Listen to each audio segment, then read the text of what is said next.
Hello friends, मैं यशवीन आपका स्वागत करती हूँ तक्षशिला ट्यूटोरियल्स के ऑनलाइन चैनल पर।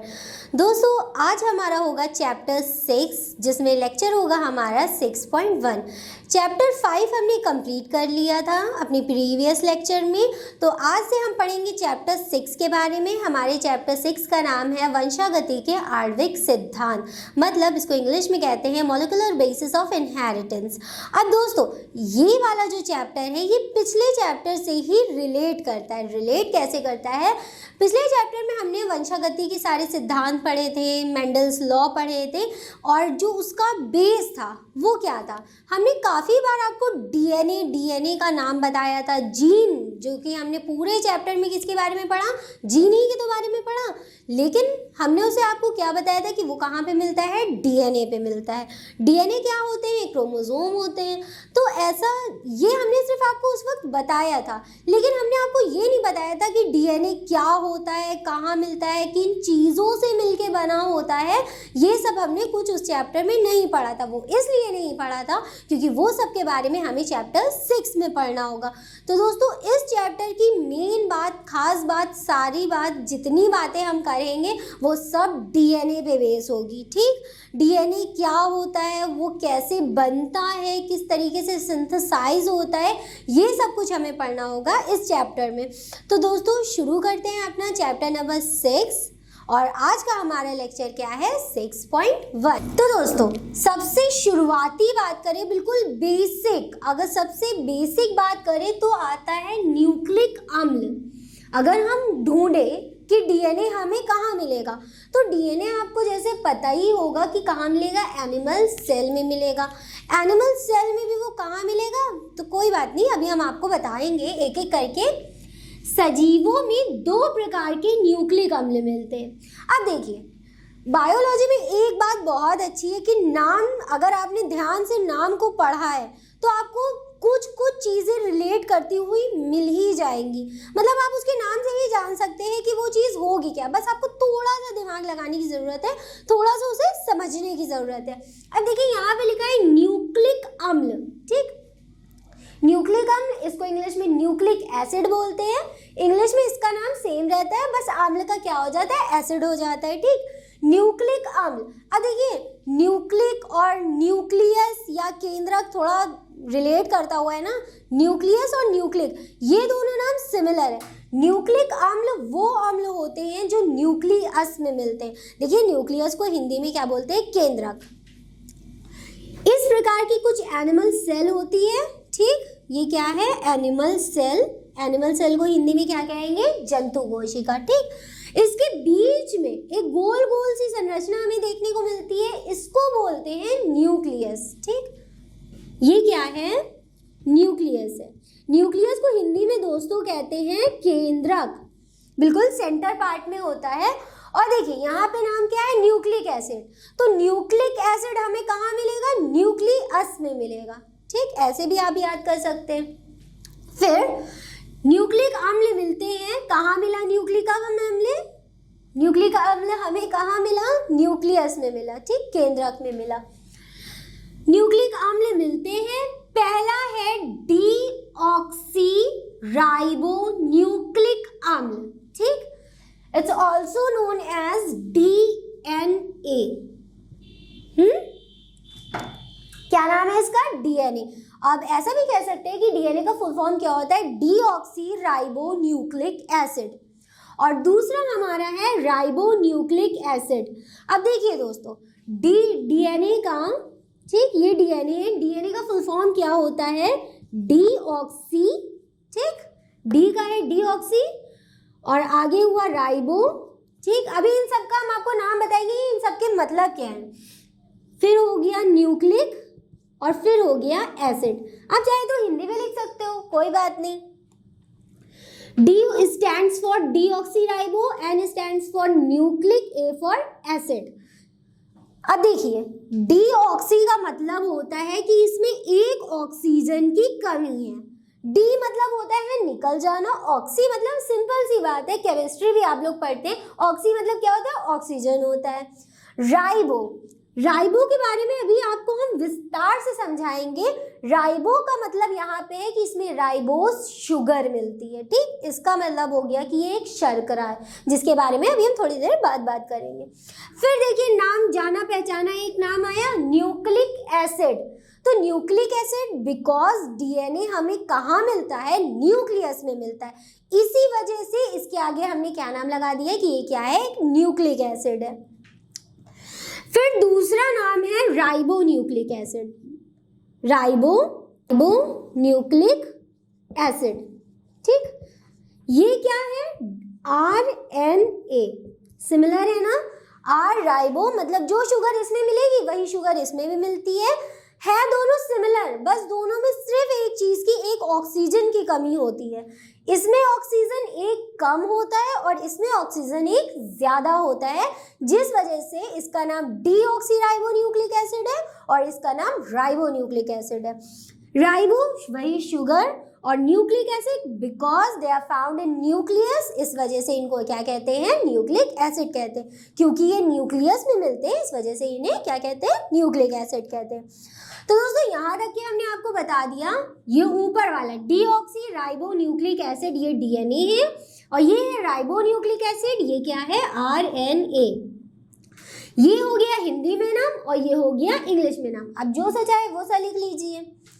फिर आगे लिखा है, अधिकतर जीवों में आनुवांशिक पदार्थ डीएनए होता है, ठीक। अधिकतर जीवों में, संसार के जितने भी जीव हैं वो सब डीएनए कंटेन करते हैं, लेकिन अधिकतर जीवों में क्या होगा कि डीएनए एज अ आनुवांशिक पदार्थ। अब आनुवांशिक पदार्थ क्या है दोस्तों, पिछले चैप्टर में हमने सब कुछ आनुवांशिकता ही के बारे में तो पढ़ा है। आनुवांशिकता क्या होती है, एक पीढ़ी से अगली पीढ़ी लक्षणों का जाना इज नोन एज आनुवांशिकता। वही क्या है, आनुवांशिकता। और उस आनुवांशिकता का पदार्थ मतलब वो आनुवांशिकता कौन लेके जा रहा है, किसकी वजह से जा रही है, किसकी वजह से, डीएनए की वजह से। लेकिन हर जीव में, काफी सारे जीव में DNA as a genetic material या आनुवांशिक पदार्थ नहीं होता है।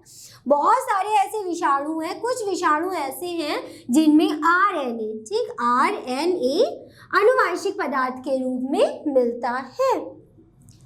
विषाणु दोस्तों, विषाणु मतलब वायरस। बहुत सारे वायरसेस ऐसे होते हैं जिनमें डीएनए तो नहीं मिलता है, लेकिन RNA उनमें होता है एज अ आनुवांशिक पदार्थ, मतलब एज ए जेनेटिक मटेरियल, जो कि उनकी लक्षणों को एक पीढ़ी से अगली पीढ़ी में लेके जाता है। हमने यहाँ पे भी आपको बताया था कि इन दोनों में बहुत ज़्यादा डिफ्रेंसिएशन नहीं होता है।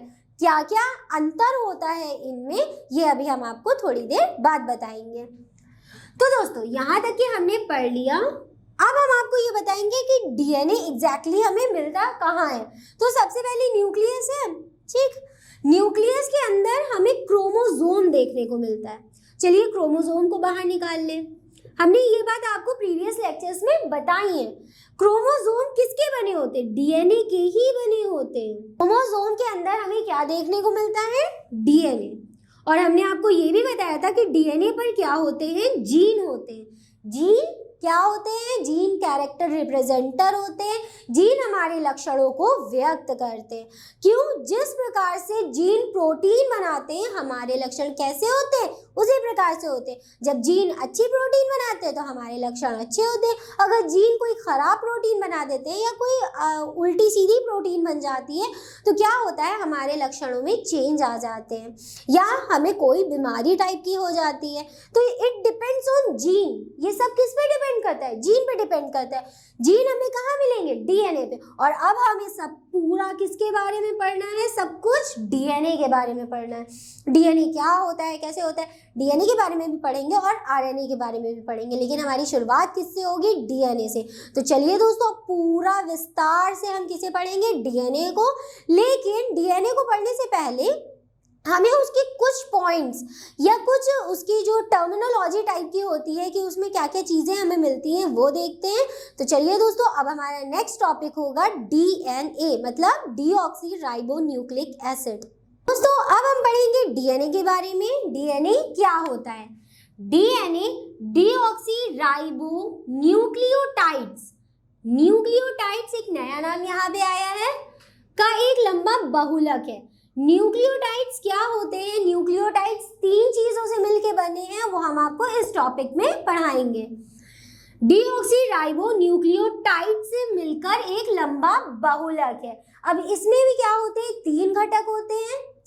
फिर उसके बाद हम पढ़ेंगे डीएनए की लंबाई सामान्यता, इनसे मिलने वाले न्यूक्लियोटाइड्स, जो हमने यहाँ पे आपको बात बताई थी न्यूक्लियोटाइड्स, वो यहीं पर है। ठीक, न्यूक्लियोटाइड्स, इसको इंग्लिश में भी न्यूक्लियोटाइड्स कहते हैं, न्यूक्लियोटाइड्स पर निर्भर करती है।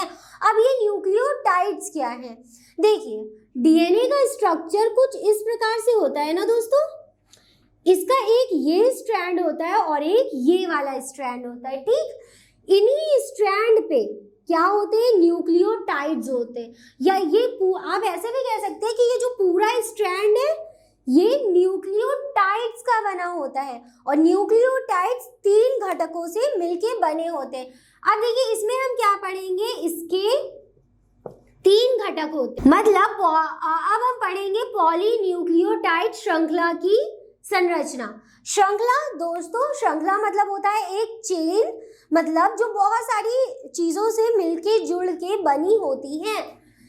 पॉलीन्यूक्लियोटाइड श्रृंखला की संरचना, structure of a polynucleotide chain. DNA में ही हमें पढ़ना है, डीएनए बना ही होता है पॉलीन्यूक्लियोटाइड चेन का। पॉली मतलब होता है दोस्तों मैनी, बहुत। ठीक, पॉली मतलब क्या होता है, मैनी। न्यूक्लियोटाइड 3 चीजों से मिलकर बना होता है, वो अभी हम आपको बताएंगे यहाँ पे, 1 2 3 क्या क्या होते हैं। पॉलीन्यूक्लियोटाइड श्रृंखला की संरचना, अब हम क्या करेंगे, पॉलीन्यूक्लियोटाइड श्रृंखला की संरचना को देखेंगे कि वो किस प्रकार से होती है। लेकिन उससे पहले हम आपको ये बता दें कि पॉलीन्यूक्लियोटाइड कहाँ था, तो ये हमने आपको बताया था कि ये जो डीएनए पे स्ट्रैंड होता है, मतलब डीएनए के जो डंडे होते हैं, ऐसा भी कहा जाता है कि डीएनए के डंडी नुमा संरचना है। डीएनए को एज अ सीढ़ी भी बोलते हैं, मतलब लिखा होता है बुकों में कि डीएनए सीढ़ी के समान संरचना है, लेकिन वो सीढ़ी जो कुछ इस प्रकार से घूमी हुई होती है। सीढ़ी क्यों कहते हैं, क्योंकि इसके पास भी सीढ़ी की तरह 2 डंडे होते हैं, और डंडे बीच में इस प्रकार से, जो बीच वाले डंडे नहीं होते जिसपे पैर रखते हैं, वो भी इस प्रकार से इसमें पाए जाते हैं, जो कि होता है N2 बेसिस। अभी वो हम आपको बताते हैं। तो चलिए दोस्तों, अब हम पढ़ेंगे कि इसके 3 घटक होते हैं। ये कौन कौन से घटक होते हैं दोस्तों, पॉलीन्यूक्लियोटाइड श्रृंखला के या पॉलीन्यूक्लियोटाइड चेन के 3 घटक होते हैं। पहला घटक है पेंटोज शुगर या पेंटोज शर्करा, हिंदी में इसको शर्करा बोलते हैं और इंग्लिश में शुगर। दूसरा है नाइट्रोजनी क्षार, और तीसरा होता है फॉस्फेट समूह। पहला इंग्लिश में क्या बोलेंगे, पेंटोज शुगर, N2 बेस, इसको इंग्लिश में नाइट्रोजनस बेस भी बोलते हैं और हिंदी में नाइट्रोजनी क्षार। और तीसरा हमारा होता है फॉस्फेट ग्रुप या फॉस्फेट समूह। ठीक, इन तीनों का नाम बहुत अच्छे से याद कर लिए, पेंटोज शर्करा, नाइट्रोजनी क्षार और फॉस्फेट समूह। अब देखिए PO4-2 ये है फॉस्फेट समूह, प्लस N2 बेस मतलब नाइट्रोजनी क्षार plus pentose sugar. Pentose sugar, इसके नाम ही से अभी हम आपको बताएंगे कि ये कौन सी शुगर होती है, इज इक्वल टू, इनसे मिलके क्या बना दोस्तों, न्यूक्लियोटाइड। ठीक, एक न्यूक्लियोटाइड, और इसको हिंदी में भी क्या कहते हैं, न्यूक्लियोटाइड ही कहते हैं। इस टाइप का एक फॉर्मूला याद कर लीजिए। न्यूक्लियोटाइड किन 3 घटकों से मिलकर बना है, phosphate group plus N2 base plus pentose sugar, ये क्या बना देते हैं, न्यूक्लियोटाइड बना देते हैं। न्यूक्लियोटाइड कैसी संरचना होती है, ये भी हम आपको पूरी इसकी संरचना दिखाएंगे, लेकिन उससे पहले हमें ये भी तो पता करना होगा कि फॉस्फेट ग्रुप है क्या, कैसा दिखता है, N2 बेस क्या होते हैं, कितने होते हैं, और पेंटोज शुगर कैसी होती है, क्या होती है, ये सब हमें पता होना चाहिए। फिर इन तीनों को आपस में जब जोड़ देंगे, पहले इन तीनों के बारे में हम क्या करेंगे, अलग अलग पढ़ेंगे, और उसके बाद इन तीनों को जोड़ देंगे तो क्या बन जाएगा, न्यूक्लियोटाइड। और न्यूक्लियोटाइड 1 प्लस न्यूक्लियोटाइड 2, ऐसे बहुत सारे जब न्यूक्लियोटाइड मिल जाएंगे तो क्या बन जाएगा, पॉलीन्यूक्लियोटाइड। एक न्यूक्लियोटाइड मिला, साथ में दूसरा मिला, तीसरा, बहुत सारे जब न्यूक्लियोटाइड आपस में आ जाएंगे तो क्या बनेगा, पॉलीन्यूक्लियोटाइड। जब पॉलीन्यूक्लियोटाइड हमें मिल जाएगा तो यही पॉलीन्यूक्लियोटाइड हमने किसको कहा था? डीएनए को। ठीक दोस्तों, एक बार और रिमाइंड करा देते हैं आपको। डीएनए क्या है? एक पॉलीन्यूक्लियोटाइड चेन है। ठीक, एक लंबी सी चेन है। किसकी चेन? Polynucleotide chain. अब पॉलीन्यूक्लियोटाइड में न्यूक्लियोटाइड क्या होते हैं? पॉली मतलब तो मैनी होता है, उसमें न्यूक्लियोटाइड क्या है? तो न्यूक्लियोटाइड 3 चीजों से मिलके बने होते हैं। एक होता है फॉस्फेट समूह, दूसरा होता है नाइट्रोजनी क्षार N2 बेस, और तीसरा होता है। तो अब इसके बाद हम क्या करेंगे? इनकी संरचना देखेंगे, जैसे कि हमने आपको बताया था। तो चलिए दोस्तों, इन तीनों की संरचना देखते हैं, जो कि बहुत ज्यादा इंपॉर्टेंट है। डायरेक्ट बोर्ड में क्वेश्चन आता है कि न्यूक्लियोटाइड की संरचना बनाइए, और संरचना बहुत ईजी है, कोई टफ नहीं है। तो चलिए देखते हैं न्यूक्लियोटाइड की संरचना क्या होती है। तो दोस्तों, अब हम जानेंगे पॉलीन्यूक्लियोटाइड चेन के घटकों के बारे में। और घटक मतलब होते हैं कंपोनेंट्स, वो किन किन चीजों से मिलके बने होते हैं, और उनकी संरचना देखेंगे। तो सबसे पहले हमने किसकी बात करी थी? पेंटोज शुगर की। पेंटोज शुगर, जैसे कि इसके नाम से समझ में आता है, पेंट मतलब क्या होता है? वही केमिस्ट्री वाला मैथ, एथ, प्रॉप, ब्यूट, पेंट। ठीक, पेंट किस नंबर पे आया? 5 नंबर पे। ठीक, तो यहाँ पे लिखा है पेंटओज। अब दोस्तों एक चीज याद करिए, प्रीवियस लेक्चर में हमने आपको एक बार बताया था, जिसके पीछे एज लिखा होता है वो क्या होता है? एंजाइम होता है। एंजाइम मतलब वही क्या बोलते हैं उसको हिंदी में? एंजाइम। और ओज जिसके पीछे लगा होता है, OSE, ओज जिसके पीछे लिखा होता है, उसे क्या बोलते हैं? शुगर। शुगर को हिंदी में क्या बोलते हैं? शर्करा। देखिए यहाँ पे शर्करा ही तो लिखा है। तो जिसके पीछे आपको एज अ प्रेफिक्स, प्रेफिक्स मतलब जिसके पीछे लिखा होता है एज, वो क्या होता है? एंजाइम। और जिसके पीछे ओज एज अ प्रेफिक्स लिखा होता है, वो क्या होता है? शुगर होता है। तो यहाँ पे पेंटोज लिखा है। अब हम यहाँ से अगर शुगर मिटा दें तो आप समझ पाएंगे कि ये पेंटोज क्या है। आप डायरेक्ट कह दिए कि हाँ ये एक शुगर है, वो भी ऐसी शुगर जिसमें 5 कार्बन है। इस शुगर में क्या होते हैं? 5 कार्बन होते हैं, जिस वजह से इसका नाम पेंट होता है दोस्तों। ठीक, यहाँ पे लिख देते हैं कि ये क्या है? शुगर है, पेंटओज शुगर। अब ये पेंटोज शुगर होती है 2 प्रकार की। एक होती है डीऑक्सीराइबोज शुगर और दूसरी होती है राइबोज शुगर। डीऑक्सीराइबोज शुगर इसको इसलिए कहते हैं क्योंकि इसमें एक ऑक्सीजन की कमी होती है। यहाँ पे देखिए ऑक्सीजन की संख्या क्या है? 5 है, और यहाँ पे ऑक्सीजन की संख्या क्या है? 4 है। और पेंटोज जिसका नाम जैसे इसका पड़ा है, तो देखिए यहाँ पे कार्बन कितने हैं? 5 कार्बन है, और यहाँ पे भी कार्बन कितने हैं? 5 कार्बन है। इसीलिए इसको पेंटोज शुगर कहते हैं, क्योंकि पेंट किसके लिए यूज होता है? 5 के लिए यूज होता है। मैथ होता है, एथ होता है, फिर प्रॉप होता है, फिर ब्यूट होता है, फिर पेंट होता है। तो पेंट किसके लिए यूज होता है? 5। ठीक, क्योंकि इस शुगर में कितने कार्बन हमें देखने को मिलते हैं? 5। That's why it's known as pentose sugar. तो ये पेंटोज शुगर 2 टाइप की होती है, एक होती है डीऑक्सीराइबोज शुगर और दूसरी होती है राइबोज शुगर। इनको हिंदी में भी इन्हीं नामों से पुकारते हैं, आप बस इसको हिंदी में ट्रांसलेट कर लो। ठीक, ऐसे लिख सकते हैं। इसका फॉर्मूला होता है C5H10O4। C5 मतलब 5 कार्बन है, H10 मतलब इसमें हाइड्रोजन कितने हैं? 10 हैं, प्लस O4 मतलब ऑक्सीजन की संख्या कितनी है? 4 है। और इस तरफ ऑक्सीजन की संख्या 5 है। 5 ज्यादा है कि 4 ज्यादा है? आप कहेंगे 5 ज्यादा है। तो दोस्तों इसीलिए जो है डीऑक्सीराइबोज कहते हैं, क्योंकि इसमें एक ऑक्सीजन की कमी होती है। इसी लेक्चर में हमने अभी आपको पहले बताया था, डीऑक्सी इसीलिए कहते हैं ताकि इसमें एक ऑक्सीजन की कमी होती है। डी मतलब होता है निकल जाना, ऑक्सी मतलब किसका निकल जाना? ऑक्सीजन का निकल जाना। वहां पे देखिए 5 है, इधर 4 हो गए, इसीलिए। अब दोस्तों एक बात और, क्या आप बता सकते हैं कि कौन सी शुगर डीएनए में मिलेगी और कौन सी आरएनए में मिलेगी? तो डीएनए का नाम क्या होता है? डीऑक्सीराइबोज न्यूक्लिक अम्ल। तो उसमें कौन सी हमें शुगर मिलेगी? डीऑक्सीराइबोज शुगर मिलेगी। ये किसमें मिलेगी? डीएनए में मिलेगी। ठीक, राइबोज शुगर किसमें मिलेगी? राइबो न्यूक्लिक एसिड में मिलेगी। मतलब वो क्या होता है? आरएनए होता है। तो ये वाली जो शुगर है वो हमें कहाँ मिलेगी? आरएनए में मिलेगी।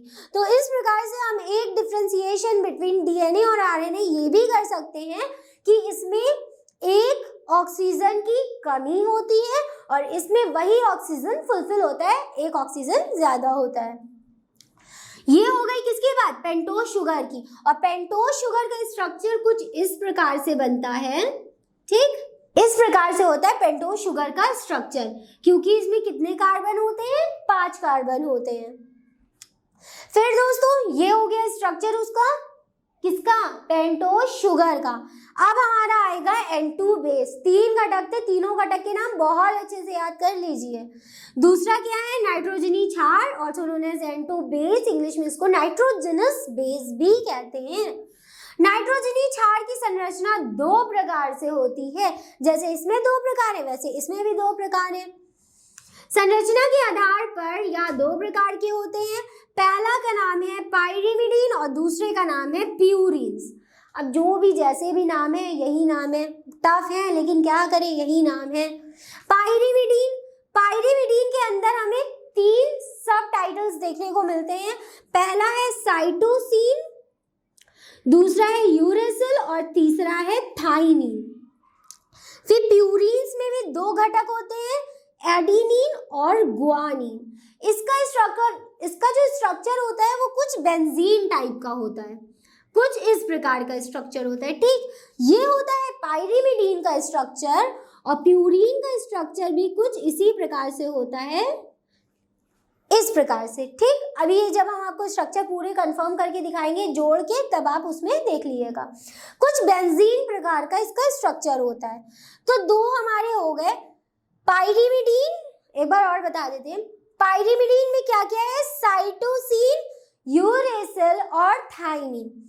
साइटोसिन को शॉर्ट फॉर्म में लिखते हैं सी से, यूरेसिल को लिखते हैं यू से और थाइमिन को लिखते हैं टी से, ठीक। और प्यूरिन में क्या होता है, एडेनिन और गुआनिन। इसमें क्या होता है, एक ए होता है एडेनिन और जी होता है गुआनिन। याद रखिएगा CUT ये क्या है, पाइरिमिडीन्स है, और AG ये क्या है, AG क्या है, प्यूरिन है। अब देखिए U वाला जो है ये हमें मिलता है RNA में, ठीक, और T वाला हमें मिलता है DNA में। ये क्लियर होगा अभी आपके आने वाले लेक्चर्स में, आने वाले टॉपिक्स में। तो अभी तक की तो हमें सिर्फ इतना ही आपको बताना है कि पाइरिमिडीन में 3 घटक होते हैं, साइटोसिन, यूरेसिल और थाइमिन, और प्यूरिन में 2 घटक होते हैं, एडेनिन और गुआनिन, ठीक। यहाँ तक ही कंफर्म हो गया। कितने घटक थे, 3 घटक थे, 2 के बारे में हमने पढ़ लिया। चलिए अब तीसरे वाले को भी पढ़ लेते हैं, जो कि क्या है, फॉस्फेट समूह, also known as phosphate group. तो दोस्तों अब हमारा तीसरा घटक है फॉस्फेट समूह, जिसको क्या कहते हैं, फॉस्फेट ग्रुप भी कहते हैं। इसका हमने एक आपको फॉर्मूला दिखाया था, PO4-2। अब क्या करेंगे, हम इसका स्ट्रक्चर बनाएंगे। P फॉस्फेट कितने बॉन्ड बनाता है, 5 बॉन्ड बनाता है, और O हमारे पास कितने हैं, 4 हैं। तो PO कितने हैं, 4 है। ये हो गया PO कितने, 4, PO4 माइनस के 2, इस टाइप से कर दे। तो ये स्ट्रक्चर दोस्तों किसका बन गया, फॉस्फेट ग्रुप का बन गया। पहला वाला स्ट्रक्चर हमने क्या देखा था, ये किसका स्ट्रक्चर था, पेंटोज शुगर का था, और कुछ इस प्रकार का बेंजीन, इस प्रकार का स्ट्रक्चर हमने किसका देखा था, N2 बेस का देखा था। अब इन तीनों को जोड़ देंगे और जो स्ट्रक्चर होगा वो किसका स्ट्रक्चर होगा, न्यूक्लियोटाइड का स्ट्रक्चर होगा। हमने आज के लेक्चर में काफी सारे नामों की बात करी है, धीरे धीरे एक एक नामों की बात करी, तो अच्छे से अपने दिमाग में क्लियर कर लीजिएगा कि कौन सा किसका नाम है और किसको हमने क्या पढ़ा था, ठीक। अभी एक क्विक रिवीजन भी हम आपका करवा देंगे इसी लेक्चर के अंत में। न्यूक्लियोटाइड संरचना, न्यूक्लियोटाइड की संरचना बनाने के लिए हमें किन 3 घटकों की जरूरत थी। सबसे पहले था पेंटोज शुगर। तो पेंटोज शुगर का स्ट्रक्चर कुछ इस प्रकार से हमने आपको बनाया था। पेंटोज शुगर कितने कार्बन की शुगर होती है, 5, ठीक। और फिर उसकी जब इस तरफ से करेंगे तो यहाँ पे होता है फॉस्फेट समूह। फॉस्फेट समूह का स्ट्रक्चर हमने किस प्रकार से बनाया था, PO के कितने थे, 4, PO4-2, ठीक। और इस तरफ हमारा क्या जुड़ा था, N2 बेस। N2 बेस दोस्तों कितने थे, 2 थे ना N2 बेस, एक था पाइरिमिडीन और एक था प्यूरिन। तो पाइरिमिडीन और प्यूरिन दोनों को बनाएंगे। ये मान लिए ये वाला एक बेंजीन हो गया किसका, पाइरीमिडीन का, और दूसरा कुछ इस प्रकार से निकल गया प्यूरीन का। ठीक, कुछ इस प्रकार से स्ट्रक्चर होता है। यहाँ से यहाँ तक का स्ट्रक्चर किसका स्ट्रक्चर है, न्यूक्लियोटाइड का। स्ट्रक्चर किसका है, न्यूक्लियोटाइड का। गौर से देख लीजिए इस स्ट्रक्चर को। न्यूक्लियोटाइड हमने आपको बताया था किन 3 चीजों से मिलके बने हैं, पेंटोज शुगर 5 कार्बन की शुगर, फॉस्फेट ग्रुप और N2 बेस। ये वाला क्या है, फॉस्फेट ग्रुप है, ये वाला क्या है, पेंटोज शुगर है, और ये क्या है, N2 बेस है। क्लियर है दोस्तों, न्यूक्लियोटाइड। अब देखिए ये क्या है, एक न्यूक्लियोटाइड की संरचना है। अब मान लीजिए यहाँ पर हम दूसरा बना दें, ठीक, यहाँ पर क्या हो गया, दूसरा N2 बेस आ गया, यहाँ पे क्या, फॉस्फेट ग्रुप हो गया। फिर यहाँ पे हम एक तीसरा न्यूक्लियोटाइड बना दें, यहाँ पे N2 बेस हो गया, यहाँ पे फॉस्फेट ग्रुप हो गया। इस प्रकार से ये पूरी लंबी सी चेन चलती चली जाए ऊपर से नीचे तक, तो ये पूरी क्या हो गई, पॉलीन्यूक्लियोटाइड चेन। कैसे, क्योंकि अब यहाँ पे एक न्यूक्लियोटाइड है, नहीं ना, दूसरा है, तीसरा है, और ये एक चेन फॉर्म कर रहे हैं। चेन मतलब एक श्रृंखला का निर्माण कर रहे हैं, जिसकी वजह से ये पूरी चेन क्या कहलाती है, पॉली मतलब मैनी, फिर न्यूक्लियोटाइड, पॉलीन्यूक्लियोटाइड चेन। तो ये आपका किसका स्ट्रक्चर हो गया, पॉलीन्यूक्लियोटाइड चेन का। और पॉलीन्यूक्लियोटाइड चेन क्या होती है, डीएनए। डीएनए क्या है, पॉलीन्यूक्लियोटाइड चेन। तो ये पूरा स्ट्रक्चर किसका है, पॉलीन्यूक्लियोटाइड का स्ट्रक्चर है। और अगर हम इसको मिटा दें यहाँ से, तो ये किसका स्ट्रक्चर हो गया, सिर्फ एक न्यूक्लियोटाइड का स्ट्रक्चर हो गया। लेकिन यहाँ से यहाँ तक की स्ट्रक्चर किसका है, न्यूक्लियोटाइड का। अगर हम इसमें फॉस्फेट ग्रुप हटा दें, चलिए हट गया फॉस्फेट ग्रुप, तब भी ये एक स्ट्रक्चर बनाता है जिसको बोलते हैं न्यूक्लियोसाइड। क्या बोलते हैं, न्यूक्लियोसाइड। मेरे साथ आप भी इन सब के नाम दोहराया करिए पढ़ते वक्त, इस वजह से, ताकि जब आप अपने उससे इन नामों को लेंगे तो आप फिर मतलब धीरे धीरे उस नाम को आराम से लेने लगेंगे आप। न्यूक्लियोसाइड हो गया ये। और इससे पहले अगर यहाँ पे फॉस्फेट ग्रुप लगा देते हम, तो क्या था, वो न्यूक्लियोटाइड था। अगर आप चाहे तो उसको हिंदी में भी लिख सकते हैं, हिंदी में नोट्स में लिखा है, आप वहाँ से देख सकते हैं। ये हो गया न्यूक्लियोसाइड। अगर यहाँ से ये हम हटा दें, तो अब आपको सब क्लियर हो गया कि फॉस्फेट ग्रुप क्या था, N2 बेस क्या था, पेंटोज शुगर क्या थी। ये तीनों मिलके क्या बना देते हैं, न्यूक्लियोटाइड बना देते हैं। और जब ये बहुत सारी न्यूक्लियोटाइड आपस में मिल जाते हैं तो पॉलीन्यूक्लियोटाइड चेन बन जाती है, और वही क्या होता है, डीएनए होता है। फिर दोस्तों ये न्यूक्लियोटाइड श्रृंखला हमें देखने को कहाँ मिलती है, डीएनए में। तो डीएनए की जो ये डंडे-नुमा संरचना होती है, कहते हैं डीएनए एक डंडे-नुमा संरचना है। तो ये वाला जो इसका स्ट्रैंड है, 2 स्ट्रैंड मिल के बने होते हैं, मतलब एक इधर होता है स्ट्रैंड, एक इधर होता है स्ट्रैंड, बस वो आपस में कुछ इस प्रकार से कुंडलित हो जाते हैं और डीएनए की संरचना बना देते हैं। तो ये वाला जो स्ट्रक्चर है ये हमें कहाँ देखने को मिलेगा, यहाँ पे। ठीक, मान लीजिए यहाँ से नीचे आए पूरा, तो यहाँ पे हमको ये संरचना देखने को मिल रही है। ये पूरे किसकी बनी होती है, यही संरचना होती है। ठीक, तो ये संरचना कहाँ से आई, ये वाले जो जितने डंडे होते हैं 2 ही होते हैं, 2 स्ट्रैंड्स होते हैं।